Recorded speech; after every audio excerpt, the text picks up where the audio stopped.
Thank you very much. Certainly aiming to not tell secrets, so if I do, please shout. But yes, I'll do my best. It's on video.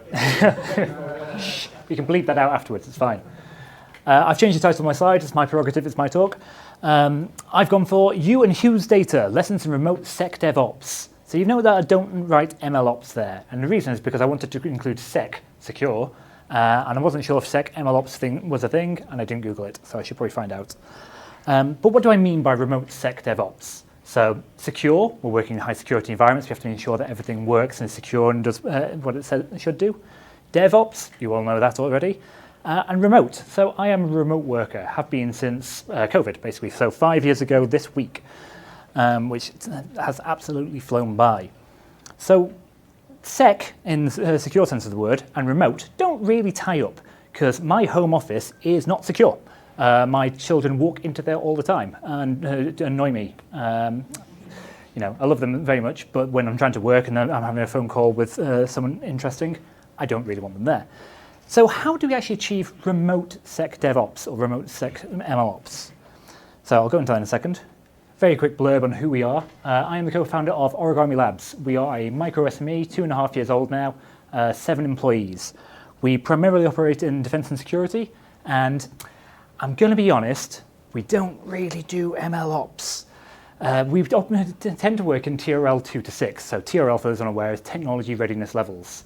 So that's a scale of 1 to 9, where 1 is I've got an idea, and 9 is I've got a product. Do you want to buy it? So we pretty much work in that. I've got kind of a concept up to I've got a prototype that works in the field, but you don't want to buy it because maybe it doesn't work in certain circumstances. So what I really want to know is how do I get more ops into my work? How do I bridge that valley of death and get into actually selling products and selling things that work? So I'm here today to actually learn something and ideally partner up with people. We're quite small, as I mentioned, 7 people. So we can't do everything. We try and do a range of things, but we know what our limits are. So for me, the ops side of the house is probably where my limits lie. So I want to try and find people to partner with and do some of this stuff and help me along that way. But because of that, this is going to be a slightly less mathsy talk than earlier. So Matt asked me to put the slide pack together, which was on the ops side of the house. As I mentioned, I haven't done a huge amount of ops. I can tell you about some things. So we're going to tell you on my journey from government to GitHub. So yes, 2020. I was assembling a cross-industry team to develop a new capability. One thing has been done for years is something called ATR, Automatic Target Recognition within data. So it was that, again, kind of TRL, low TRL, 2, probably 3, 4, aiming to get to 6 or 7 quite quickly. So doing the research, development, and then running into the deployment, hence the ops side of thing. And oh yeah, the data is classified. Everything's classified, so the work has to be on site. Not just on site, not just RF written, but in that building. Not just in that building, in particular rooms within that building. Only problem is we can't go into the site. The site has an extreme limit on numbers because, again, no windows, so you can't open the windows. That's quite a problem from an airborne respiratory virus. So, right, now I've got teams of engineers across multiple companies, defence primes and small SMEs, and they're all racking up bills. This is a lovely fixed price contract for them. So they're earning money, and I have nothing to show for it, and I am responsible. So, what do? Step 1. I review something called the security aspects letter. So with any defence job, they give you a letter, or they should give you a letter, telling you what is classified on that job and what is. So it might say that the identity of Matt is very, very classified, very secret, whereas the identity of me, open, say what you like. So I've reviewed the security aspects letter. I asked the client what is classified, what can it do? And the answer is everything. Everything is super, super secret and cannot leave the building. Now I know that's not true, because they've been talking to me, they've been talking on Teams, they've been talking via email, and I haven't yet been arrested. So the things we're talking about clearly are not classified, which means that not everything is classified. So I can push that a little bit, but let's take them at the word, and let's take a very simple ML pipeline, going from your model design, training data, training code, and pre-processing stuff, get out a train model at the end, do some testing, make a report about it, then you deploy your model, when you have some inference code, and you do a nice monitoring loop as well. So according to the customer, absolutely everything was super secret, which means, yeah, can't leave the site. Obviously, that's not the case. So can we do some pragmatism? It's clear that COVID isn't really going anywhere at this point. This was probably lockdown number 2, so kind of October-ish sort of time. So our options are do something or waste some money. So basically the big problem with the data, where the data comes from, the quality of it, anything about the data and anything derived from it, which is an interesting kettle of fish that no one really answered. What's the security classification of an ML model trained on classified data? There certainly wasn't a standard in 2020. I'm not sure if there is now. But at this point, anything derived from that data is classified. So what parts of that pipeline can we sensibly declassify? So this is where we were before. If we have a think about it, we'll leave the data as super secret, but what else can we actually start to declassify into a bit secret? Now, unfortunately, because things to do with the data, like in model design, because you need to know how many channels you've got, what fidelity, etc., a model's still a bit secret, really. A training code, well, it's not massively, but it does detail the sort of things I'm looking for, the sort of metrics I'm interested in. I don't really want to be telling everyone that. And certainly the logs coming out of it. So only some things can be declassified. Anything to do with the data or the models stays super classified. So that's not great. Now, we've already had the answer that we came to, spoken aloud in the room, develop low and deploy high. So this was essentially the solution we came to. So we were able to wait for the release of data. Some of the teams that we had processing facilities that could work at a bit secret. So we could wait for someone to put data on a hard drive and post it out to them. Somehow in 14 months that did not happen. So I was very glad that we didn't choose option A, just sit around and wait. So what we did instead was try and find some open source data that we could use as a stand-in. Now we've mentioned already that if you train on something different to what you deploy on, you're going to have a slightly bad time. And I was very interested in Eduardo's talk earlier because I do a lot of work on edge computing platforms, which are typically different architectures running at high temperatures, and we use quantization to improve speed. So I'd be very interested to go back and find out where my models are falling over in that case. But again, back in 2020, we wanted to achieve something rather than nothing. So we found some open source data sets and got them to the contractors and enabled them to deliver work. Now, we know that these aren't strictly representative, and I've picked these data sets completely off random off GitHub. But again, they are representative of my data that I can't show you. So we know they're not representative. So the models that we train on them aren't really going to be that useful. They'll be very good at spotting whatever the white blobs are there, I think they're ships, and telling you what various different EO chips are. But that's not what the customer's after. But we can build a training pipeline around it, and the code that we build around them will be useful and transferable. So instead of developing and delivering models, we're developing and delivering a pipeline. Now, clearly, this is not revolutionary thinking, right? No one here is jumping the gun and slapping their forehead. But back at the time, and in defense, that was quite an interesting concept. People didn't really think about this, and certainly not in the ML sense. This is a customer who's very technically savvy, certainly on certain things, but not so much on the ML, and doesn't really understand and is very twitchy about anything going on. So really what the kind of point of my talk today is really how to handhold that customer through that process and get people a bit more familiar and comfortable with maybe the vagaries of ML and MLOps that they're not that aware of. So if we take this approach, instead of having this still kind of basically useless bunch of classifications, we can reduce the vast majority of it down to not secret. And even the a bit secrets, they're a bit less secret now. And whilst the dashed lines mean not fully transferable to the super secret code, it's generally quite transferable. We will have to do training on the end, and we'll have to redo evaluation, but the customer's bought a bunch of GPUs that are sitting there not doing much anyway. They've got a lot more money than me. They can afford big computers, so they can afford to redo the training. So if you can develop and deliver a pipeline instead that's able of doing this and educate the customer in how to do it, which is quite a big step if the customer's unaware, then actually we can start to deliver something of value. And that's what we did. Now, we did have some problems. So I mentioned that this team was made up of defense primes, not going to name any names, and small companies. So if you've ever worked for a defense prime, we're having some good conversations earlier, internet access can be a problem. So getting the certain companies onto GitHub, which is actually where we got the not so secret stuff at all, just literally getting access to GitHub is extremely difficult. So we had companies that had really great capability, but couldn't get it anywhere. And even though we knew it was unclassified, they said it was unclassified, we still couldn't get it onto GitHub. I think they ended up having to send a CD to someone who was able to put it on. The post is apparently more secure. And so when this came out, again, the customer wasn't the most au fait with what was going on in ML. As I say, the security aspects, as I said, that everything was super classified. So they haven't given us requirements on how to do this. They were kind of expecting to be given pretty much just the inference code, reports on how well it did, and then they could deploy it and improve on it.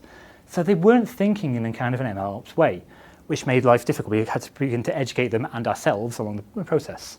So if we'd established that robust, standardized MLOps pipeline up front and told the customer, this is what you want, then we would have had a much better time all along and much less headache.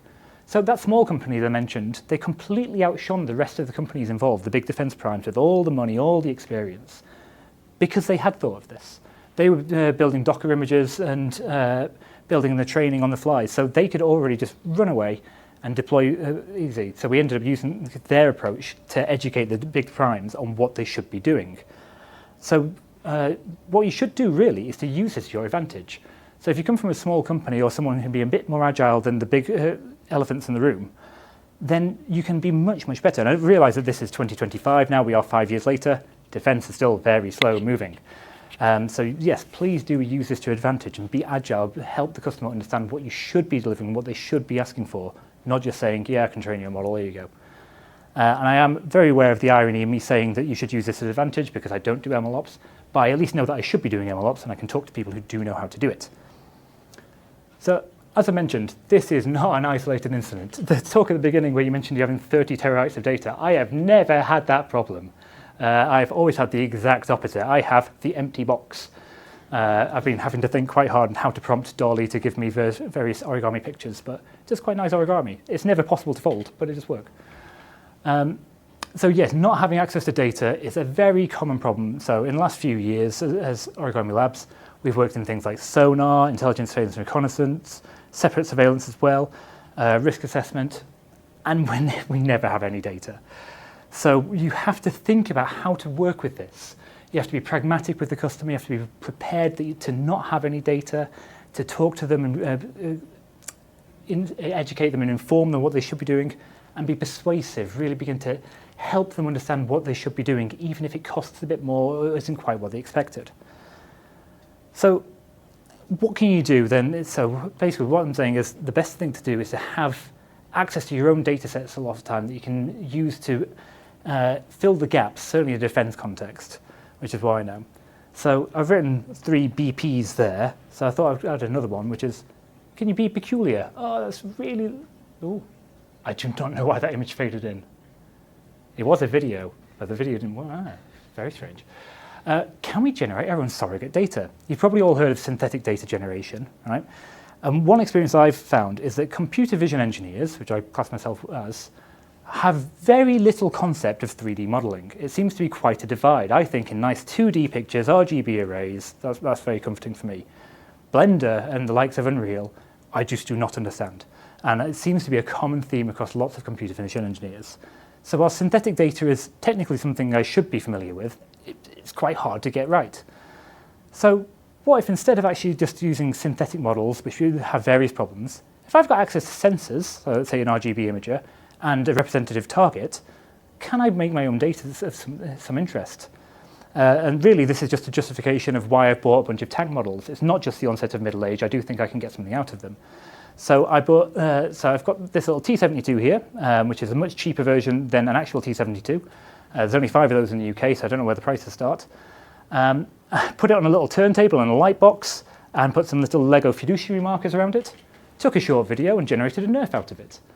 And a couple of weeks ago, I happened to be co-located with one of those T72s. And I've generated a simple nerf from it, from my moving model. And actually, the data calibration between the two isn't so bad. Colouring different, and it hasn't got these big barrels on the back. But I can begin to use this to generate my own data. So whilst it might be a slightly daft approach, buying a toy tank and taking videos of it, I can actually begin to use this.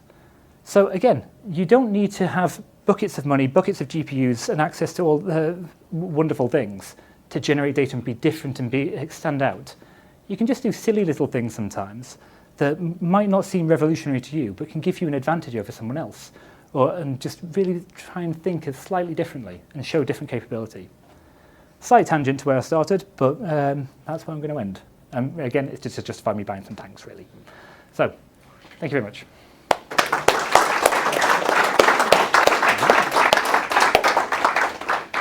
So there's something you said that I quite liked, which is delivering pipelines, not models. But it kind of made me think, like, you're looking at it in a context where there were some very real constraints on what you could actually do, and it was a kind of decision out of practicality. But I wonder if that philosophy just applies to MLOps generally. And Javier earlier said the F word, functional programming. And, well, can we kind of think about this as like your training pipeline is your function that transforms data into a model, and the thing we really want as MLOps engineers is to deliver the pipeline, right? What do you think of that? Yeah, I think that's exactly what we want to do. A lot of companies don't like that approach because once you've sold someone the means to do the thing, they don't need you anymore, unless you're there to support, etc., and it's an ongoing service. But it's kind of giving away the keys to the kingdom. So some of the primes, like I mentioned, they are very much holding on to the deliver the model approach as opposed to delivering the capability. And I think, again, that's where you can just set yourself apart as a smaller organization. It can be a bit more fleet and a bit more commercially agile. Fantastic. Any questions from the room? Go ahead. Yeah, so I really enjoyed that because as much as I'm a nerd, I'm more of a nerd for like efficiency shortcuts, especially through big orgs where I just find it stifling sometimes, which kind of is like a riff on the same point that Matt was just making. Like you trained everything on open source data, and I'm kind of like, but you did it because of circumstance, right? Because COVID forced you not to be able to go on site and see the real stuff. But I'm actually thinking to myself, well, like, is this just a better way of doing it anyway? Like, because you think about the associated process and red tape and bureaucracy and on-site stuff that you'd have to do and travel and everything that you have to do, logistics, in terms of being able to use that data. It might be quicker even if it wasn't COVID, right, to do it this way. What do you think? That's precisely what we do. Yeah, as I mentioned, we are a fully remote organisation, so going anywhere is a costly business. And again, my home office isn't secure, so I can only operate up to a certain level. So what we try and do is use off-the-shelf models to rapidly prototype up to the point where they are not good enough anymore. And only at that point will we start to build new things. And typically that's with customer involvement. Yeah, and I guess then you kind of get to operate without the same constraints that you would normally have to, so you can be a lot more sort of startup-y, agile with the way that you would approach it compared to if you were building this in-house, right? That's the idea, yes. Yeah. But does it always work out that way? Again, 2.5 years in. So far it's been okay. I'm sure we will hit errors and I want to find out what they are before I run into the walls. So, yes. Go ahead, Anthony. I recognise that because I suffered exactly the same. I had a secret project for my bedroom. It's quite interesting. I think what you identify there is a broader thing, is education.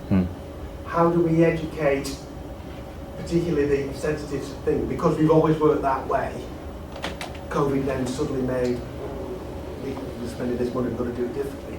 Actually, with things like AI, it's now a very different way of the way we develop solutions. How much do we need to do to educate the decision makers and the program managers particularly to say, we don't need to do it the way you thought, the old way, there are different ways of doing it, deliver pipelines, deliver things.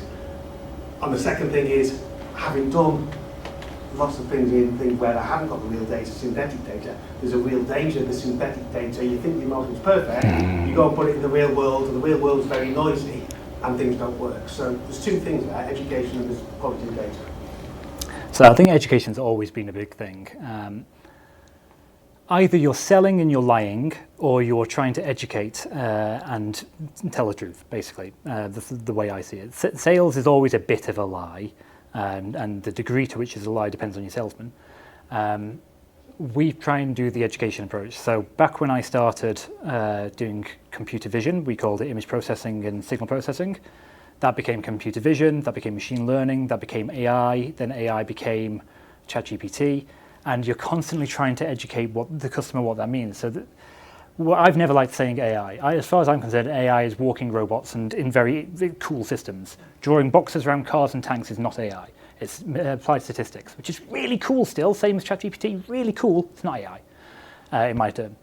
But then I have to sell as AI, because everyone else is doing the same thing. So we've always tried to do that education piece from the start. So say, okay, yes, you've asked for AI. What do you really mean? Let's walk down the path and say that. And I think that honesty from the starting point, and you still have to do a bit of sales because it's business. You have to try and get your foot in the door. You have to get noticed, but you shouldn't lie about it. And I think starting from that point of honesty and from that point of these are our limits. So we mentioned earlier on about should we have a model limitation, say this is the box my model works in. Yes, exactly that. Tell them where it will fail. Tell them where it's stupid and where it will go wrong. And tell them how you can get around that using someone else's code or someone else's product. Don't try and say you can do it all. I think that honesty and integrity can really help with the education piece. And to the synthetic point, yes, totally. Synthetic standing data of any kind will always be rubbish compared to real data. There's things you can do to try and make it better, and I'm trying to explore that with daft things like model tanks. But there will always be that synthetic to real gap. And how you bridge that is extremely important. So what I'm looking at the moment is to try and use the very rare data, so it's not every week that I can go and sit down with a T72 and take photos of it, but I can use that to validate my models more. So rather than training on everything I have, try and keep as much of the real, complex, dirty stuff to validate against and prove that my surrogate models are okay, by trying to estimate that real world performance and estimate what that gap is. If you understand the synthetic to real gap, you can work around it. If you don't understand it and you lie, then you can't. All right, any more? That's all, okay. Well, thanks very much for that.